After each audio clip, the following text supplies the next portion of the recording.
So you want to know the secrets, huh? You want to know how Fracture works at a pro level before Champions? Well, you've come to the right place. I have been scouring the VODs, scouring them, of all of the Tier 1 kind of Tier 2 teams that have been playing recently in all of the major tournaments, and I wanted to do a video before Champions to kind of get some thoughts together on expectations heading into Champions with the new map. I feel like a lot of people probably don't follow the smaller tournaments where it's being played a lot, and there's also a pretty large variety of compositions being used too. So let's crack on. This is probably going to be a relatively long interview because it's a relatively long analysis video because it's talking about the entire map and the way that it's being played right now. The first thing I want to take you guys to though is this. Actually, let me go to this one instead. I'll put my webcam small and in the corner so that it doesn't distract. I just wanted to initially set expectations for what I'm going to be calling things, because this map doesn't have standardized callouts that everybody uses, the casters, the players, everything. But these are the ones that I tend to use. I've played a lot of it in the game and they're pretty recognizable. I'm not going to leave it on the screen and walk you guys through it because you're literally watching a YouTube video right now. If you're confused, you can go back to this freeze frame at any point. But these are the kind of comms that I'm going to be using. So if I say a call out and you don't understand what it is because you haven't played too much of the map or you haven't watched too much of it, just refer back to this and you'll understand. You'll get a feel for it. So first of all, one question that gets asked a lot is, with the layout of this map having no mid and having 2 areas that the attackers can spawn from and having 4 entrances on the maps, 2 for each bomb site if you ignore the defender's spawn locations. So it feels like it would play very differently, okay? So is it attackers sided or is it defenders sided overall? Theoretically, I've talked to people like Sean Gares, who is confident this is going to be an attackers sided map eventually. I've talked to coaches in the North American scene who say it feels like a defenders sided map. But I'm going to show you some stats right now. So this is an Excel spreadsheet where I've gathered some of the data, because I'm a little nerd, from some major tournaments that have been going on. So we've got like Red Bull Homeground, LVP, where Ascend were playing. So we've got some tournaments with proper Tier 1 competition in there. Liquid playing, Fnatic playing as well, Gambit playing. Like all of these teams have had a crack at Fracture 1 or 2, sometimes 4 times. And then we've got some tournaments from Tier 2 North America as well, with the Nerd Street Gamers, the Valorant Elite Showdown, that kind of thing. So, what does the data say? Well, the data, if you add it all up from the tournaments that I've looked at, is exactly 50-50. It's literally a 50-50 map currently, which is kind of wild. But then when you look a little deeper, that's with 40 maps played, by the way. When you look a little deeper, out of the 15 maps played in Europe, it's tending defenders sided. You can see here that these are the European tournaments that I've pulled from, and it's a defenders sided game in all of these tournaments. Less so in the Open Tour France, but overall 55% defenders sided. In North America, you've got 53% attackers sided, with many more games being played, but I would argue a slightly lower level because the Tier 1 and even like Tier 1.5 teams in North America aren't really playing right now on the run up to Champions. So it's just a really interesting spread to me, especially when I've heard from some of the coaches in North America that they feel it's defender-sided, despite the fact within the region, the stats say it's attacker-sided. So what can we gather from this? Frankly, nothing. I think at the end of the day, this is still a map that's being developed. People are still figuring out the best ways to play it, and it's going to flip-flop probably, depending on the team styles, depending on how good the team is, depending on what side people attack from. Still a small sample size. So when you hear shit like, this map is really attacker-sided because it has so many entrances to the sites. Or when you hear stuff like, this map is so defender-sided because Breach, Flash, and Dash can just dominate you on whatever people are saying, they don't know shit. That's what this segment is for. They don't know shit. It's a brand new map. The stats say it's 50-50.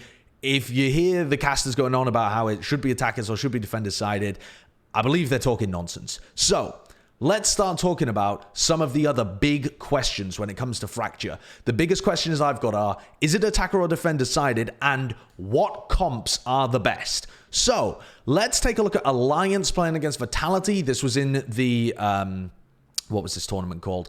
This is the Open Tour France. Yeah, it says it at the top right, actually. And let's take a look at some common team compositions, because common team comps right now, pretty much every team is running the Jet and the Breach, right? If you're not running Jet Breach, you are very much off meta on this map. Another pick that almost everybody's running, the Cypher. People have really trended away from the Killjoy. The lockdowns, even though they might be powerful in ranked, tend to get countered pretty easily by Breach, Aftershock, that kind of thing. Some teams are even playing Brim, where the ult counters the Killjoy ult. And frankly, being tethered, if you're trying to play like bridge side or spawn side, and you have to be tethered to your alarm bot and your turret, it just feels like shit to play compared to Cypher. So these three pretty much perma picks. You will see them as the core of all Fracture compositions, I would imagine, unless people are deviating heavily, and that in itself would be cool and unusual. But Breach, Jet, Cypher, gonna be played by everybody. Then when things get really interesting is what teams do when it comes to the smokes. Both of these teams here are running solo Viper compositions, but this is by no means the meta standard. There are some teams running solo Viper, there are some teams running solo Astra, and there are some teams running both. So I'm going to run you through examples of all three, and we're going to start with the solo Viper kind of comps. So let's just have a conversation about why solo Viper would work in the first place, because this isn't an enormous map like Icebox or Breeze. On Icebox and Breeze, you need the Viper because there are big areas like on Breeze, the whole of the A site, the whole of the B site. You would have to put down like 3-4 smokes in a row to be able to cover such long crossfires. And the same can be applied to Icebox B site. You kind of need that Viper wall, because otherwise, trying to block off Snowman as you're pushing into B, if you can try and visualize that in your own heads, would be really difficult with an Astra or with a Brim. You'd have to be using at least 2 smokes in your round just to try and fake presence or execute a push. On this map, though, that's not really the case. If you're going into B, you only need 2 smokes, one for Canteen, one for Generator. If you're going in from Arcade, okay, maybe you want one on Tower as well, but you're not getting too crazy there. If you're pushing into A, you probably do want one here and one here, one on the link and one on the sand, because you're probably going to be splitting most of the time from these 2 directions, right? So you don't need the Viper to be able to cut off some really open sightline. This map is actually kind of condensed, but crucially, there is no mid on Fracture. So even though the gimmick is that there's 4 entrances to the sites, and so splits are super viable from the off, and the attackers have a lot of cool control of the map, there is no mid where you can get crossfired from A and B. The defenders can't really set up good crossfires from A and B. So you don't need smokes as easily to contest the extremities. You don't need smokes that much to contest these opening areas as the attackers. So you don't need an Astra or an Omen or a Brim or whatever that can be more flexible with their smokes. You can get away with playing solo Viper because then you save the wall, you put it down when the exec happens. And I'll show you some demonstrations here. So let's take a look. This is Alliance Fatality. We're going to take a look at round 10 and a bit of a standard default for Vitality here as they're playing with their solo Viper on attack. So we'll kick things off. They're going to fault line to stop some arcade aggression here on their attack side, right? So they fault line here to get Cadavra into position. They have the Sage playing passive towards Tree, just waiting for some kind of push. The Viper is using her smoke to try and take Hall's control, right? So you can use your Viper smoke and bounce it off the wall so you're never open to the sightline to put it down here, or you can actually bounce it a little further off so it lands a bit more deeply and gives you more Hall's control, right? This deep smoke, if you did it with the Viper, opens you up to getting pushed and flashed from door though. So in this instance, the Vitality Viper is playing it safe and doing this kind of smoke. So they are still using smokes to gain control of one area of the map. They have a passive hold over Tree. They're camming to try and control Dish. So they are actually playing for multiple extremities at once, even without the flexibility of an Astra to be able to give them these smokes. So they're playing for areas of the map, seeing what they can find, trying to gather info and defaulting as the attackers. Their Jet has also taken underground control, which is pretty important if you think the defenders are going to play aggressively on B, because that gives you the option of then crossfiring them as they push into Tree or push deep arcade. Cadavra gets flashed. They think the Anopa's pushed up. In fact, they have, and the opening frag goes towards Lurker here. And the attacker's map control now is really good. They have some info towards tree because their Sage can now feel a bit more confident they're not playing aggressive towards tree because they saw they were playing aggressive towards arcade. And they have halls control, they have dish control. This is a pretty passive setup with little information from the defenders, and the attackers are now in a great position to be able to go wherever they want. So Vitality could be grouping up here for a B split. They could be grouping up for an A split. In fact, they are now going to group up towards A with halls and dish control and exec a split there. So I'm going to move on to the next example, but there's an idea of how using Solo Viper doesn't necessarily limit you. Actually, I'll show you just the Viper wall that goes down as well, because the Vitality Viper has kept their Viper wall the entire time here and is going to put it down as the hit comes through. So you could argue that this Viper wall, when you're running Solo Viper, is a really big tell. Because most of the time when the Viper wall does get committed, that's where the attackers are going. But you are able to do enough on the extremities that you can get yourself into really favorable positions with only 35 seconds left. Now, do the defenders know that this site here is coming through? Yeah, but it's still a split. They're still smoked off by this wall that's coming through, and the attackers have still got a great chance of being able to win this 5v4. So let's move on to the next example here. This is again Ascend against Vitality. And I wanted to run you through this round 8 attacking side too. Again, both teams running Solo Viper. Just a moment though to talk about this defensive Viper wall that we've got coming through here. Because this defensive Viper wall was what Alliance were running pretty much the whole time. On site, it works quite nicely as a bit of a retake wall. It also stops the attackers have to push through it if they want to actually full commit to the site. So it works as defense and retake components there. They still have the breach, they still have the sky to be able to flash through. And on the other side, it allows them to take aggressive arcade control. So by putting this smoke up early on, you're stopping and denying vision to the players on attack who are playing arcade, and you're threatening that you can wrap through to take underground control yourself and then pincer the players on B. A tree. So if you imagine an attacker that comes from tree here, these guys at arcade are going to be communicating to them, we've lost underground control. You could be pushed from 2 directions here. And that makes tree very dangerous to play in. So this is a really nice defensive Viper wall that actually doesn't give too much away and can still be useful even when the attackers take this portion of the map.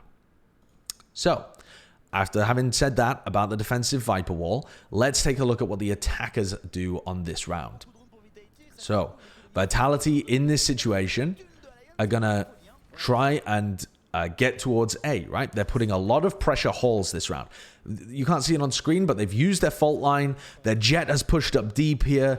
They do end up losing this kill. Lurker dodges the fault line early and is able to get the op kill. Without smokes available to them here, they are shoving a lot of utility and a lot of aggression, right? The fault line, the flash, and the jet aggression is designed to push people out of halls. If you were playing with an Astra here, you'd probably suck the corner as well, but that's not available to Vitality because they're prioritizing their Sage instead. So, a lot of utility designed to try and push people out of halls. Lurker gets a pick, but you're expecting him to now have dropped off this angle. They flash, they get the res. So what have they done here? They've traded res for halls control. That's fine. They've pushed the defenders away at this point. And to Alliance, this probably looks like an A split. It's not though.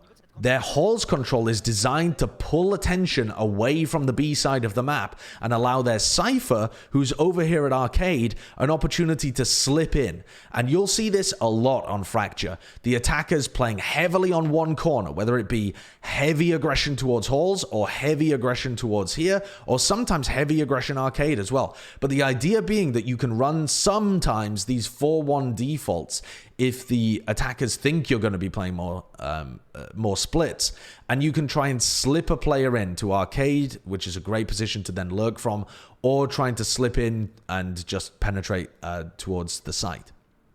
So in this instance, this is Sender trying to lurk in based off that Hall's aggression. He ends up getting picked though because Alliance are wary of it, and this defensive Viper wall allows them really early control over this area. So Sender probably thinks that this area is going to be free, ends up not being so too.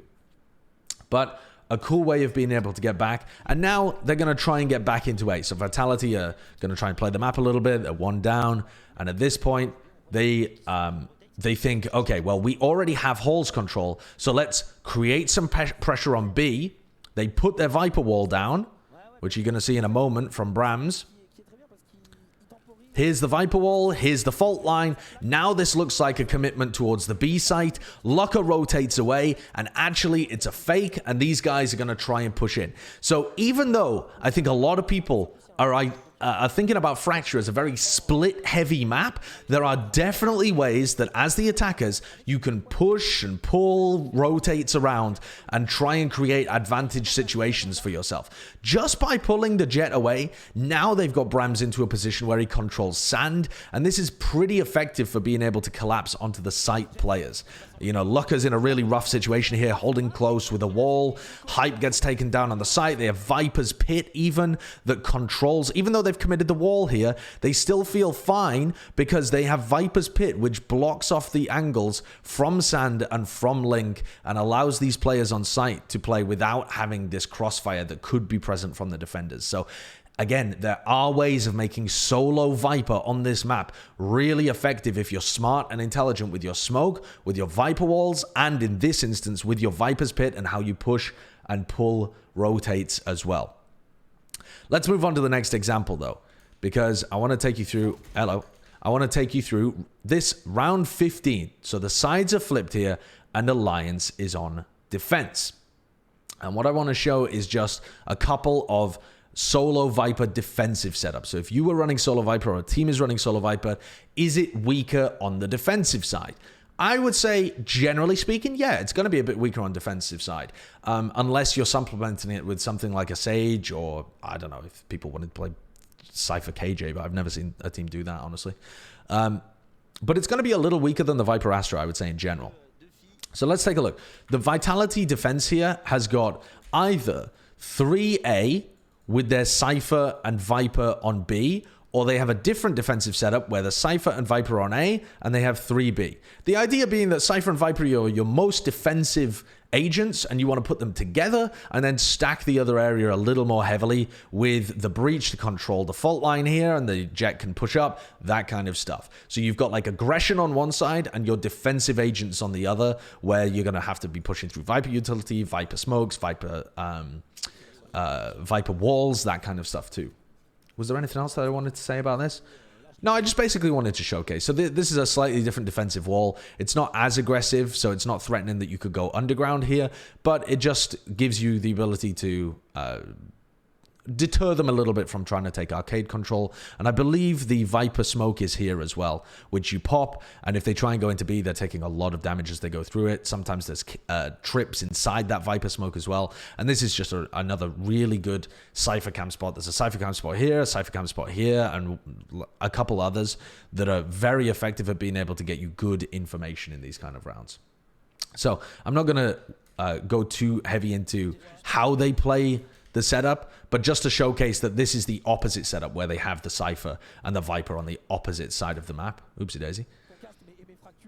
And in this instance, you know, you've got a similar kind of thing where the Breach and the Jet are going to try and go a little aggressive early on. So Breach and Jet playing a little aggressively. The Sage is going to wall towards arcade here, which is pretty effective on defense too. I mean, hyper effective in ranked games, but still pretty effective in pro play. And then you have your more defensive agents on A.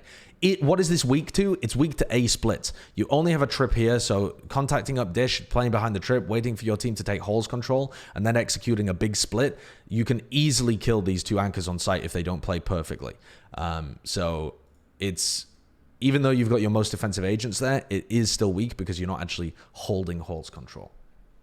So, the only last thing that I want to comment about the solo Viper setups is that solo Viper really has to hold on to wall. So I want to just showcase this final round of Ascend against Vitality. Again, both teams are playing solo Viper. In this instance, Vitality are going for a slight variation on their hold. They've got the Cypher setup and the Sage on B, so wall here and then the Cypher setup. And then the Viper is going to be playing A. And they're just attempting to be a little tricky about it. The Viper's going to play in this corner anti-flash while they stun and push the Jet up. So they're just anticipating some kind of flash from the sky or with the bridge to try and clear this area out, and the Viper can try and punish. That's the aim of the defense side here, but let's focus on the Viper walls, because when you're playing Viper Astra, teams are going to commit wall freely. But when you're playing solo Viper, the walls have got to be saved until the late round.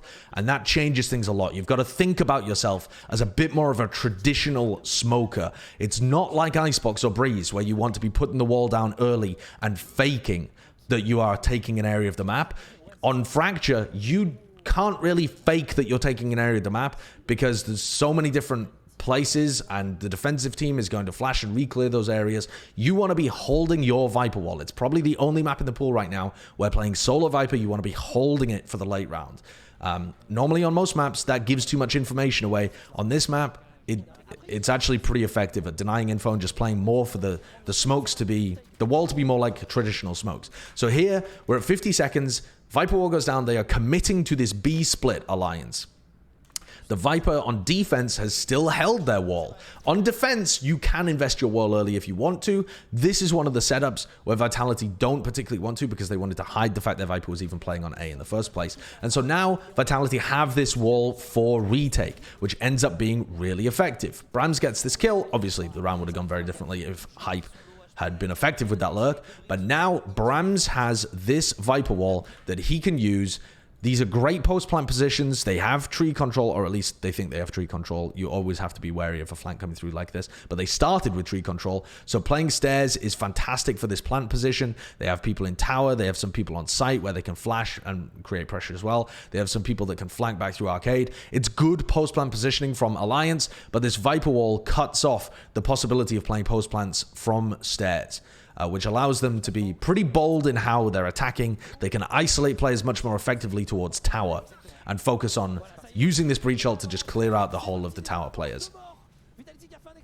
And Kadavra even finds the pick on Cider, and this is just a hyper effective retake to win Vitality the map. So that's what I wanted to show you with regards to playing Viper. Let's talk a little bit about Viper Astra.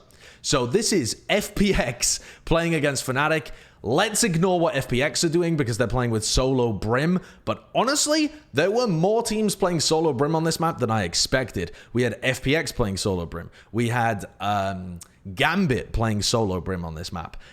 Did Liquid play solo? No, I think Liquid played Brim Viper, if I remember correctly. But yeah, a lot of Brim being played, which I don't think is going to be the meta by any means, but at least it shows that people are very happy to experiment, and it shouldn't blow your mind if someone picks it at Champions, even though I don't think it's as good as Viper Astra. But the team we're going to focus on here is Fnatic. They're in Champions, and they actually looked pretty competent on this map. So how does the Viper differ when it's being played alongside an Astra? Well, here in round 7, let's take a look at their default that they're running. So again, you've got your Cypher trying to control towards Dish. You've got a setup here with, I guess this could potentially be a suck, but I think most time it's just going to be like a fake smoke or a smoke to help the Cypher gain positioning over here.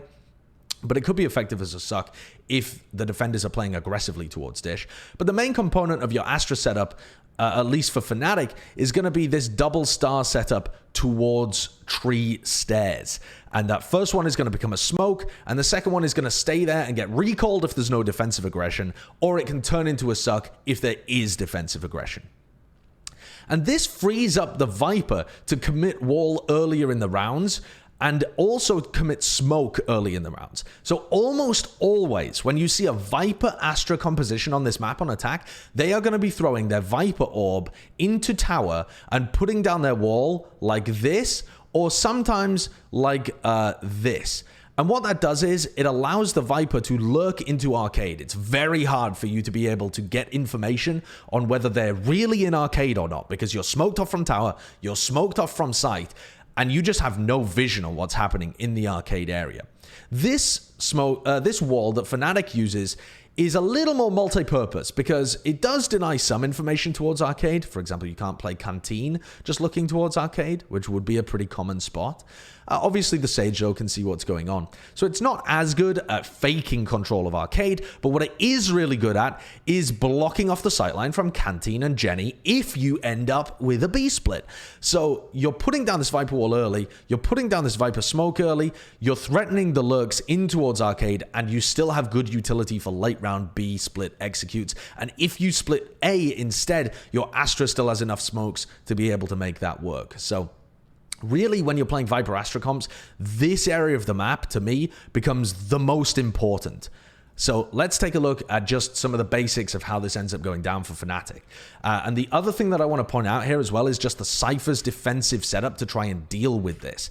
Because the Cypher has a trip here, which is just a kill trip for when they jump up. They have a cam, which is really high up. You just saw him place it in the early round. This cam sees towards tower over the top of a lot of architecture. And it also sees over the top of the Viper wall towards towards the B stairs as well. So this cam gives FPX a lot of great information that kind of counters the way that the Viper is trying to play. Now, if they activate the Viper smoke, though, you still can't see people that are going into it. So this cam, even though it can see the smoke, can't see if someone is sliding in through the rope. So it's not effective. And so for that, the Cypher lays down another trip. So this Cypher has a trip that if you lurk inside the Viper smoke, you are still going to be stuck behind this trip in tower. You will have a lot of space and be in a great timing for a B-split, but you won't be able to lurk onto this Cypher. And the Cypher can now sit safely inside cam and look to see and cover this area when the Viper smoke is off, and cover this area when the Viper smoke is up and he's worried about a split coming towards stairs. So that's just what I basically wanted to explain about how the Viper Astra comps are working in general. Let's move on to something a bit more specific here. We'll take a look at the game of Ascend, who are also at Champions, playing against UCAM. UCAM have the double controller setup as well. Same kind of Viper wall. It's the one that I described earlier that really threatens lurks towards arcade. They are also going to Viper smoke tower here and seriously threaten that UCAM could be in the arcade area. Again, you've got your Astra util that tries to defend early aggression towards stairs. This one's probably going to become a suck up at the top here to try and stop any aggression. This one, I don't know, might end up being recalled. Maybe it's like a stun at the bottom of stairs. I'm not exactly sure how he's going to use these. But the point being, focus on the defense of tower, because having a player with protocols to defend tower is so important against Viper Astra compositions. So keep a keen eye here on Starzo. Starzo is playing Astra. Last time we saw a Cypher defending tower, but this time they've got their Cypher defending dish, which is also really useful. Having a trip dish or having a cam dish defends against contact pushes up dish and is a key part of the Fracture meta right now. But anyway, returning to this Astra. So the Astra has a star inside tower. Now, if this was the attacking Astra star, you'd think, all right, well, they're just smoking it. But for the defenders, a smoke there does not help. So what is Starzo trying to do with this?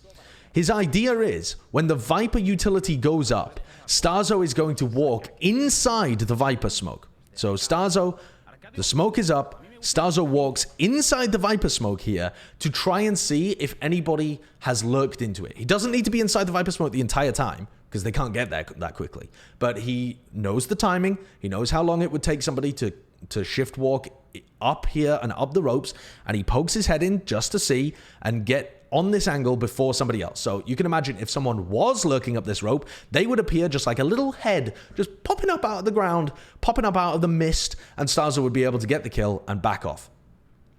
Starzo is taking damage though, and he doesn't want to be here when this Viper smoke disappears. So he's here, he's waiting, he's watching, doesn't get anything, and actually just as he wants to back off here because he's getting too weak, there is a Viper poking their head up. So he just misses the timing. If it had been a bit earlier, he would have got the kill on the Viper, and a bit later, and well, you'll see what happens, because the idea here is, if he has to then back out of the smoke and he thinks there's someone pushing him, he can use this star as a pull or a stun to stop the lurk coming towards him. So this time it's a pull. He puts down another one because he knows now that there's a threat on him. When the smoke goes up again, he knows that this would be the timing that someone would lurk up. So he stuns. Even though he gets flashed here, he's caught Shrew with the stun, and he successfully defends against this Viper Astra lurk, even when the breach is helping him with utility. So that's another really cool way that Ascend used to defend against these Viper Astra lurks. And again, just commenting on how important that tower area ends up being. Because even if I'm showing you rounds where there is somebody trying to lurk behind the Viper utility, there are going to be a lot of rounds where that's a pure fake. There's a Viper smoke goes down, a Viper wall goes up, but there's no one there. The fact, though, is the defenders still have to pay attention to that portion of the map just in case, either with Cypher utility or, in this instance, Ascend with Astra utility. So let's take another look at how one might defend against or play around some level of Viper utility. Now, what I wanted to showcase here is a cool idea that London United are using. So London United have got a defense here set up where this Cypher cam would be good against a team no matter what they're running. So they're playing against a team that's playing against solo Astra right now. But they could be playing against a Viper team, they could be playing against Viper Astra, whatever. This cam is still going to give them good information over the top of any attacking Viper wall that is being used. And in this instance, they realize that there's aggression towards B Arcade. They put down their own defensive Viper wall. And as this wall goes up, the 10-star players are like, oh, cool, we can lurk through here. No, you can't. There's a cam. The cam gets the tag. That cam is a trigger for Mulsey to pop his Raze ult, and Mulsey blast packs in and gets a kill with the Raze ult. So that kind of little trap play is also something that's very cool around how the Cyphers are setting up their utility on B to either play with or counter Viper setups.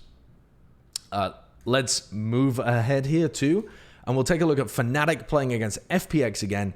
And again, this Viper setup towards B. So FPX playing with this double controller setup. The Viper, the Astra. I've already walked you through how their default works. They have this double Astra star setup. They have the Viper wall towards here. They normally have a Viper smoke that's going to be landed towards tower too.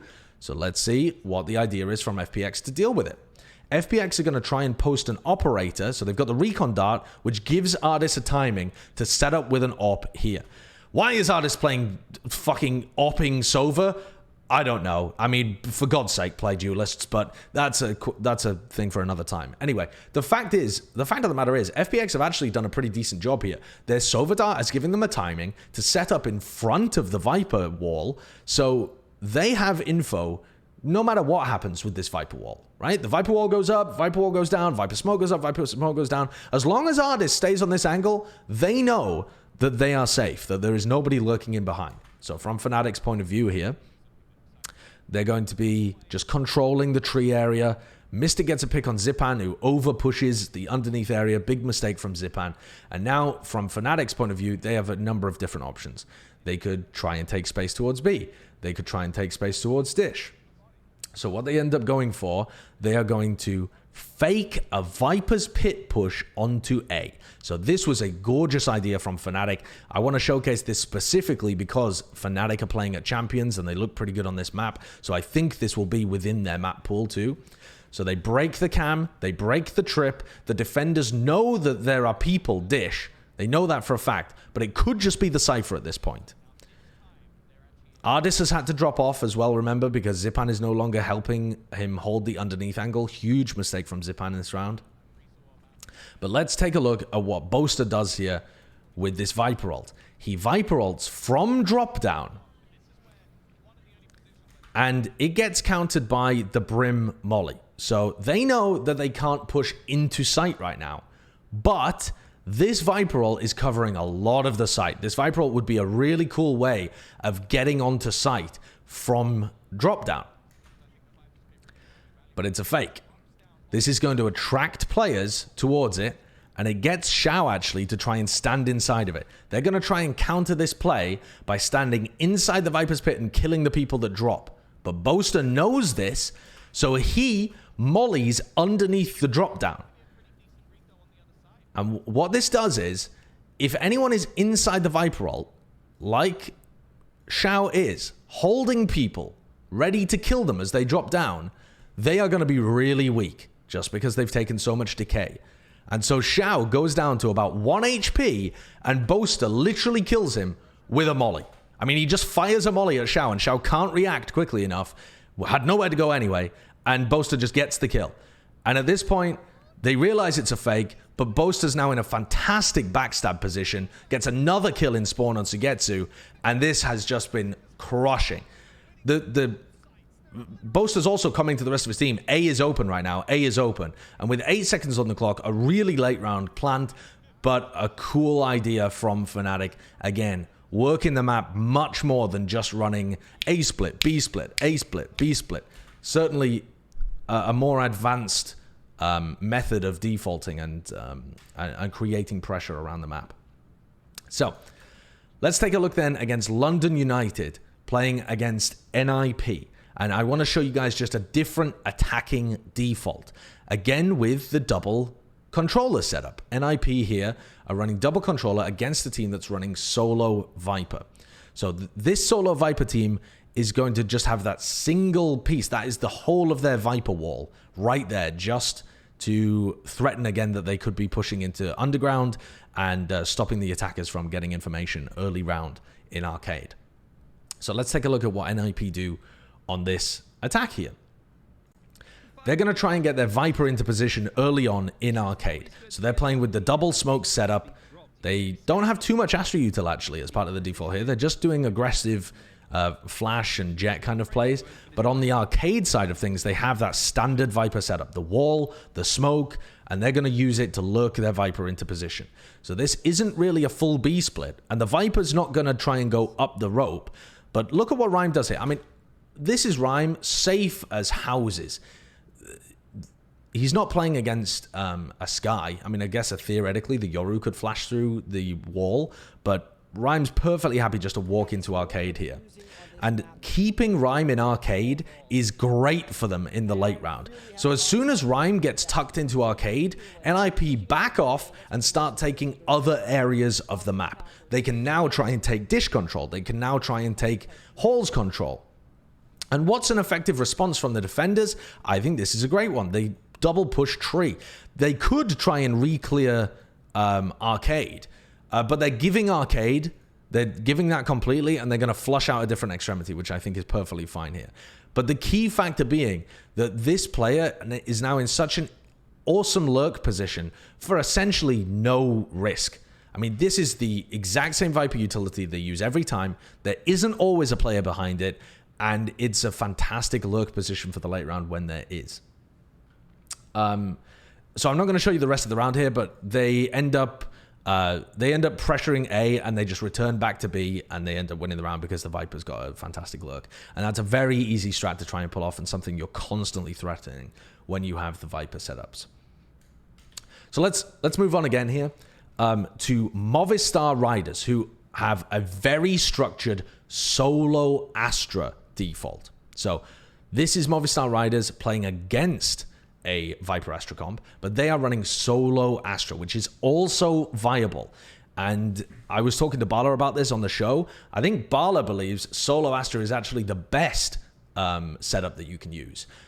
Personally, I'm quite a big fan of the Viper Astra comps myself, and I have talked to some coaches that think solo Viper might even be the best. But to me, it seems the most reasonable position is all three of these controller setups are viable. So let's see what the Movistar Riders default looks like, because this is a very structured default. They have Tripwire here. Their Cypher is going to play and just hold arcade with a trip and a cam, right? So the Cypher is holding arcade aggression and just getting information on anybody that goes underground, which is really important. Then they've got a trip, and they're holding kind of safe positions, but the Astra can use a suck or use a smoke or whatever to try and take halls control very slowly, very patiently. This breach and jet are actually going to contact dish, but if they think the defenders are going to fight dish, they can flash and dash and do all sorts of aggressive stuff over there too. And this area of the map towards tree and stairs is going to be controlled with a suck and a nade off the rip. And this suck nade is going to happen whether you're trying to take tree or not. So in this round, they're actually going to group back up and 2-man take halls. And sometimes they group up and 2-person take tree. But there is always going to be a suck and a nade here. And there's always going to be a cipher trip here. So you always have information somewhere. And I like this default because there's very natural synergies. The breach and the jet are great working together. The breach can also farm ult orb at dish and has the spike. So they're going to be able to get A splits and plant and farm this breach ult. I mean, look at him. He has 1 kill and 2 deaths and he already has ult because they've been doing this already across the first 3 rounds. I also like the fact that you've got Astra playing with Raze. There's a lot of good synergies there with the suck and nade combos. And just the way that you can use the boombot and the smokes, there's a lot of natural synergies. And the Cypher is the most standalone agent, but he's still providing utility on one extremity and playing with his cam on another, which I think is superb. So just to take a look at how the round kind of ends up going, this is just their default. I'm going to just run you through it again, and it ends up just being an A split. So contact play from the jet, from the breach. This is the best area of the map to contact. People don't play dish as often as they do on defense compared to the other extremities. It doesn't have as much value when you flush it out because playing aggressively into bridge is sometimes suicidal. And they suck naded towards tree. They group back up at halls. There's the Astra wall, which is extremely effective. Breach ult towards the site. And they crush the players that are holding on site here for an excellent A split. So now they got 4 players on site. Their breach is going to be able to get the spike down and start building up towards his next ultimate. They are farming these ult orbs. Really good default that can pivot into a lot of different ways. Gives them good information on all the extremities. They can hold and they can make decisions based off that. The only bad part about it, in my opinion, is that their halls take is pretty weak because they only have Astra and Raze playing towards there. If there's a lot of aggression from the defenders towards halls, it can get a little weird. So I want to showcase one of those instances where it could get a little weird.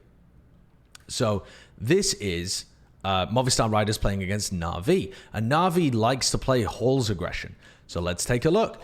It's the same kind of default from Movistar Riders, except it looks the same, but actually it's just going to end up being an A split. So you don't have the suck and the nade off the rip towards tree, which might be a tell that it's an A split for sure. But this round, it's the similar kind of stuff. So they've got a suck deep towards halls. But there's a dog here, so they know that there's some people going to be fighting pretty aggressively over what's going on here. So Movistar Riders use their boombot. They've used suck already here and cam. So the defenders know there's 3 players here. The suck comes through from Duno, which is well timed. The flash comes through as well. These Movistar Riders players would be fucked in A halls, except these players that are coming through at dish have a way of helping them. The breach has charged up a fault line and is going to stun all the way through to stun Duno here. And if Duno, look at this fault line. If Duno hadn't been stunned here, both of the Movistar Riders players in this graph die.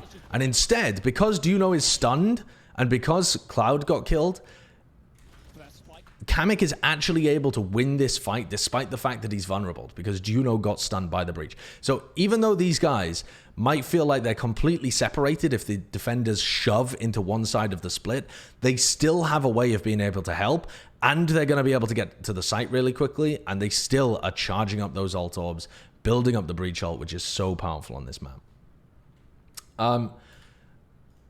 If we want to talk about higher level teams though, this is a game G2 playing against Liquid. And yeah, okay, so Liquid were also running solo Brim. Pretty similar composition actually to what Gambit were going for. I don't think this is the best comp, despite the fact that Liquid played pretty decently and ended up winning this map. But I thought G2 actually had some better ideas even on how to play. Again, running with this core setup of the Jet, the Breach, the Cypher, solo Astra with a Raze. This is the same composition as Movistar Riders were running just then. And take a look at how G2 are running things. So if we take a look at... Oh, let me just whack down the thing again. So there's that suck that gives them some ability to control halls, which is why the Astra is so useful here. They have Boombot as well to be able to help.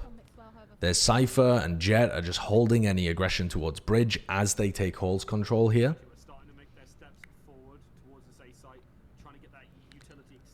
So they're fighting for one extremity. They don't have anything towards Tree though, and that's been walled off. But they know that there's been no hardcore defensive aggression towards Arcade or towards Dish.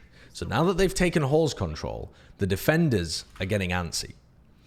The defenders can't as easily re-push drop. If you were not playing for Dish control in the early round and Halls gets taken away from you, it's very hard to reactively push Dish because you have to jump up here and there could be somebody right there. Like there could be somebody waiting, holding this sightline, just anticipating you to jump up. It's pretty difficult to retake Dish control as a reaction to losing Halls. And what that means is the attackers taking Hall's control is so good because it makes these three players think that they could be getting a split on A at any point right now, even though the attackers are making their way back to B split. Now, what can you do as a defender in this situation? Well, you can try and refight Halls. The problem with that is, if you try and refight Halls and they're sat right in Halls, you might end up just getting screwed here. So, I mean, they could, if they really want to, do like a Brim ult here and try and like fault line here and do like a really heavy like ult investment retake of Halls. But you could see that in this round, it wouldn't even be useful. I mean, they'd regain the info, but G2 would just use this as a timing to split B, and you've wasted all of that utility. So taking Hall's control as the attackers, really good, and it's something that Astra comps do better than Viper comps. Viper comps better at arcade control in general, or at least Viper Astra comps better at arcade control, and the Astra comps in general better than Solo Viper at taking Hall's control, and Hall's is so good. So now, like I said, they are making Liquid paranoid right now that they could be A split. The Liquid players are getting into position to repel an A split. They still think it might be an A split. Now they're going to start to get a little suspicious because they haven't heard anything in Halls, haven't heard anything in Dish in a while. But at this point, this B split is already ready to be executed, and they've just contacted all the way through. So it's just going to be a breach ult towards B. Fantastic breach ult, catches everybody in tower and everybody on the site. G2 try and push into it. This is a pretty obvious cyber cage that Nevera is going to be playing inside of a lot of the time because he's just been breach ulted. So they spam it, they get the kill, they're on the site, and they're going to be able to play fantastic post-plant positions. And frankly, the fact that they've just pulled people into B retake positions here is everything. I mean, trying to retake only through Jenny and Canteen is horrendous. And there's not going to be a flank coming through here because that would mean that they've already retaken Halls. They could be in some rounds, but you would probably know about it. So trying to do these retakes, devastating. Post-plant positions from here are very good. It seems like in this instance, they actually just want to group up all on site. But this is going to be a hard retake to do. Now, actually, what they tried to do here is deny the plant itself, but Yampi's too late with his Brim ult, and Kellogg still gets the plant down. If Yampi had been able to deny the plant there, that could have potentially been a fantastic counterplay, and Liquid could have had a great success here. But overall, the round played much more nicely by G2. So I want to take a look here and just finish the video by showcasing something cool. So here's just a cool finish to the video. At Champions, you're probably going to see Jets on this map 100% of the time. And that means Jets are going to have Jet knives a lot. So you should probably be aware of some common Jet knife positions. And by that, I mean some cool double updraft positions. So I'm going to show you one to start with. And these, you can tell, people have been scrimming and using these for a while because this was one of the first matches I ever watched on Fracture, and they're already aware of what could happen. So Jesse on defense here, holding Canteen, has knives. And Movistar Riders are taking tree, and they're already holding for it. I mean, Philu is literally already holding for this double updraft play. And this double updraft is on top of the box. There is a box that's just outside Canteen here that's like this if you were going to... Well, I've drawn it way too big, but anyway. It's a bit like this. And he's double updrafting to be able to get to this position where he can see pretty much the whole of the tree area. But they're already waiting for it because they know it's an eco round. They know he has jet knives. And it's the only position that they could get wrecked from. And so Filu absolutely destroys him. I would be surprised if we don't see something like that at Champions. Here's another one of those spots as well. So again, same kind of position.